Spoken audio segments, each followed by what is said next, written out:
बिस्तर पर बैठकर भोजन करने से क्या होता है, जानिए। यमराज ने चित्रगुप्त को बताया रहस्य। इस प्राचीन कथा के माध्यम से हम जानते हैं। दोस्तों, एक बार यमराज और चित्रगुप्त यमलोक में बैठकर बात कर रहे होते हैं।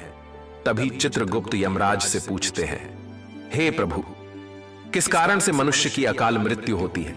कौन से मनुष्य को संतान सुख नहीं मिलता है और कुछ मनुष्यों की मृत्यु शिशु अवस्था में ही क्यों हो जाती है? इसके पीछे क्या कारण है? तब यमराज चित्रगुप्त को बताते हैं, हे चित्रगुप्त, तुमने उचित ही प्रश्न किए हैं। इन सभी प्रश्नों का उत्तर मनुष्य की आदतों में छिपा होता है। मनुष्य जिस प्रकार का आचरण करता है, उसे उसी के अनुसार सुख और दुख भोगने पड़ते हैं। मनुष्य की अकाल मृत्यु होने के पीछे भी उसकी आदतें ही कारणीभूत होती है। तुम्हारे प्रश्नों का उत्तर बताने से पहले मैं तुम्हें एक अत्यंत महत्वपूर्ण कथा सुनाता हूं। इस कथा में तुम्हें तुम्हारे सभी प्रश्नों के उत्तर मिल जाएंगे। इसीलिए तुम इस कथा को ध्यान से जरूर सुनना। जो भी इस कथा का श्रवण करता है और इसका प्रचार करता है, मैं उसके 32 अपराध माफ करता हूं। चित्रगुप्त कहते हैं, हे धर्मराज, आपके मुख से इस महान कथा को सुनने का सौभाग्य मुझे प्राप्त हो रहा है। मैं इसे ध्यान से पूरा अवश्य सुनूंगा। फिर यमराज चित्रगुप्त को वह कथा सुनाने लगते हैं। पूर्व काल की बात है। मगध देश में हेमकुंडल नाम के एक प्रसिद्ध सम्राट हुआ करते थे। उनके राज्य के अंदर अनेक नगर, वन, पर्वत तथा सरोवर थे।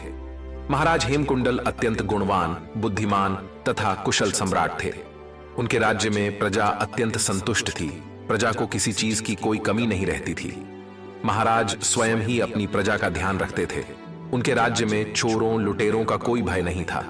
महाराज बड़े धर्मात्मा थे। उन्होंने अनेकों बार यज्ञ किए, दान धर्म किए तथा अनेक ब्राह्मणों और मुनियों को दान दक्षिणा दी। उन्होंने अनेक पोखरे खुदवाए, वाटिकाएं बनवाए, वृक्षों का रोपण किया। इस प्रकार के अनेक पुण्य के काम महाराज ने किए। महाराज की पत्नी का नाम सुवर्णा था। रानी सुवर्णा अत्यंत सुंदर, गुणवान, रूपवान तथा चरित्रवान स्त्री थी। वह भी नित्य धर्म कर्म तथा दान धर्म किया करती थी।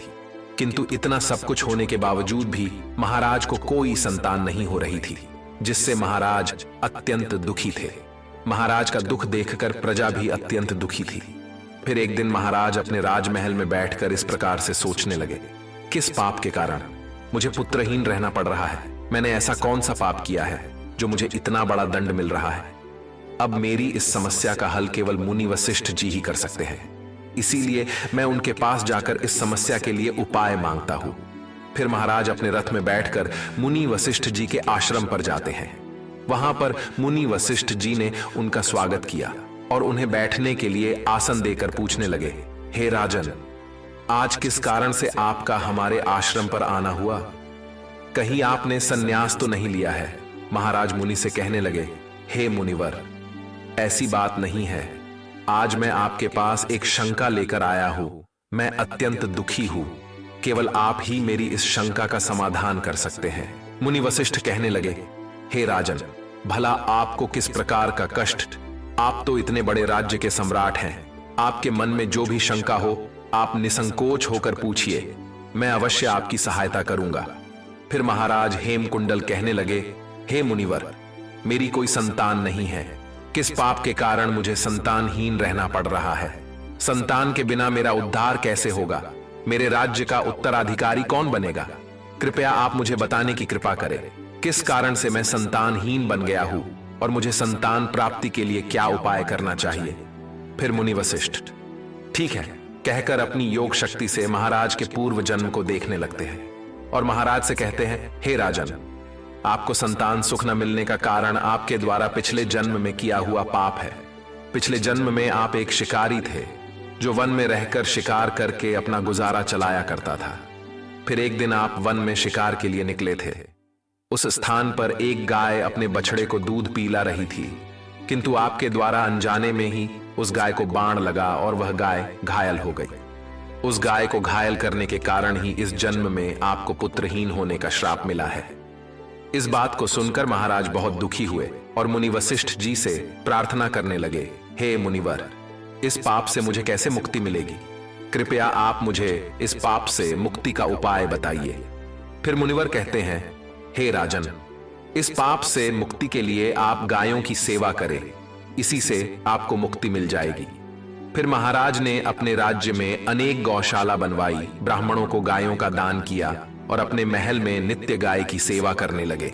महाराज और महारानी अपने महल में नित्य गाय की पूजा और प्रदक्षिणा करने लगे और नित्य गाय को भोजन कराने लगे। इस प्रकार से अनेक दिनों तक गाय की सेवा करने के कारण महाराज को एक पुत्र रत्न की प्राप्ति हुई, जिससे महाराज अत्यंत प्रसन्न हुए और उन्होंने उत्सव मनाया। महाराज उस बालक को बड़े लाड़ प्यार से पालने लगे, उसकी हर इच्छा और मनोकामना को पूर्ण करने लगे। किंतु कुछ ही दिनों के बाद महाराज के जीवन में दुख के बादल फिर से छा गए। जब महाराज का वह पुत्र 16 वर्ष का हुआ तो अचानक एक भयानक रोग के कारण उनके पुत्र की मृत्यु हो गई। पुत्र की मृत्यु से महाराज शोक में डूब गए और सब कुछ छोड़कर वन में महाराज वशिष्ठ जी के आश्रम पर पहुंच गए। वहां पर जाने के बाद मुनि ने महाराज से पूछा, हे राजन, किस कारण से आप शोक में डूब गए हैं? वशिष्ठ जी ने अपनी दिव्य दृष्टि से सब कुछ देख लिया और महाराज को उनके पुत्र की अल्पायु में मृत्यु होने का कारण बताने लगे। हे राजन, आपको पुण्य के कारण पुत्र की प्राप्ति तो अवश्य हुई है, किंतु आपके पुत्र के दुर्व्यवहार के कारण ही उसे अल्पायु में मृत्यु का सामना करना पड़ा है। आपके पुत्र ने सदैव ही बिना स्नान किए बिस्तर पर बैठकर भोजन किया है। जो मनुष्य बिना स्नान किए भोजन करता है उसकी आयु क्षीण हो जाती है। जो बिस्तर पर बैठकर भोजन करता है उसके शरीर में रोग आदि उत्पन्न होते हैं और वह भी अकाल मृत्यु को प्राप्त होता है। इस प्रकार के वचन सुनकर महाराज अत्यंत दुखी हुए और वहीं पर रहकर मुनि की सेवा करने लगे। फिर उन्होंने अपने भांजे को अपने राज्य का कारभार सौंप दिया और वन में ही बैठकर तपस्या करने लगे। यमराज कहते हैं, हे चित्रगुप्त, मनुष्य को हमेशा अपने 5 अंगों को साफ करके ही भोजन करना चाहिए। दोनों पैरों को तथा दोनों हाथों को और अपने मुख को जल से अच्छी तरह से स्वच्छ करके ही भोजन करना उचित होता है। इससे मनुष्य के शरीर से रोग दूर रहते हैं और व्यक्ति दीर्घायु बन जाता है।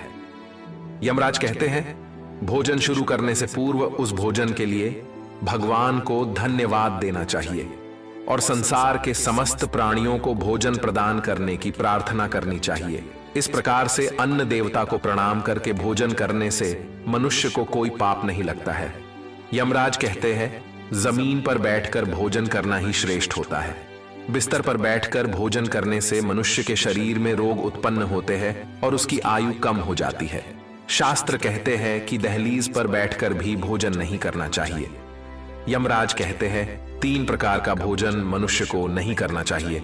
जिस भोजन के ऊपर से कोई पैर रखकर चला गया हो अथवा कोई व्यक्ति भोजन को लांघ कर गया हो, ऐसे भोजन को कभी खाना नहीं चाहिए। ऐसा भोजन अशुद्ध हो जाता है। ऐसे भोजन को पशुओं को खिला देना चाहिए। दूसरों के द्वारा लांघा गया भोजन खाने से मनुष्य की आयु कम हो जाती है और उसके शरीर में भिन्न भिन्न प्रकार के रोग उत्पन्न होते हैं। यदि भोजन में बाल निकल आता है तो ऐसा भोजन त्याज्य हो जाता है। यदि अन्न में बाल निकलता है तो उसे ईश्वर को कभी प्रसाद के रूप में नहीं चढ़ाना चाहिए और ना ही स्वयं खाना चाहिए। ऐसा भोजन प्रेतों को प्राप्त हो जाता है। यमराज उसे कहते हैं, दूसरों के लिए परोसा हुआ भोजन भी नहीं खाना चाहिए। जो मनुष्य दूसरों का भोजन छीन के खाता है अथवा किसी को बिना दिए ही स्वयं उस अन्न का उपभोग करता है, उससे देवी अन्नपूर्णा रुष्ट हो जाती है। भोजन सभी में बांटकर खाना चाहिए। दूसरों के हिस्से का भोजन करने से मनुष्य के पुण्य कर्म नष्ट हो जाते हैं। शास्त्रों के अनुसार दिन के समय में मनुष्य को उत्तर की ओर मुख करके मलमूत्र का त्याग करना चाहिए। यदि रात्रि के समय मलमूत्र का त्याग करना हो तो दक्षिण की ओर मुख करके करना चाहिए। मलमूत्र का त्याग करते समय हमेशा अपने सिर को ढक कर रखना चाहिए। किसी भी पेड़ के नीचे, कुएं के पास, नदी के किनारे के पास, गौशाला के पास, देव मंदिर अग्नि के पास तथा शमशान भूमि के पास कभी मलमूत्र का त्याग नहीं करना चाहिए। शास्त्रों में कहा गया है, खड़े होकर भी मलमूत्र का त्याग नहीं करना चाहिए। इससे शरीर में रोग और विकार निर्माण होते हैं। इसके साथ ही पूरी तरह से निर्वस्त्र होकर भी मलमूत्र का त्याग नहीं करना चाहिए। चलते चलते कभी पेशाब नहीं करना चाहिए, इससे जीवन में दुर्भाग्य आता है। जूते पहनकर, छाता लगाकर भी मलमूत्र का त्याग करना अनुचित माना जाता है। कभी भी किसी स्त्री, गुरु, देवता, मंदिर और पानी की तरफ मुख करके आकाश में ग्रहों को देखते हुए मल मूत्र का त्याग करना अनुचित होता है। रात्रि में चंद्रमा और अग्नि की तरफ देखते हुए भी मल मूत्र का त्याग नहीं करना चाहिए। इससे जीवन में दुख और संकट आते हैं।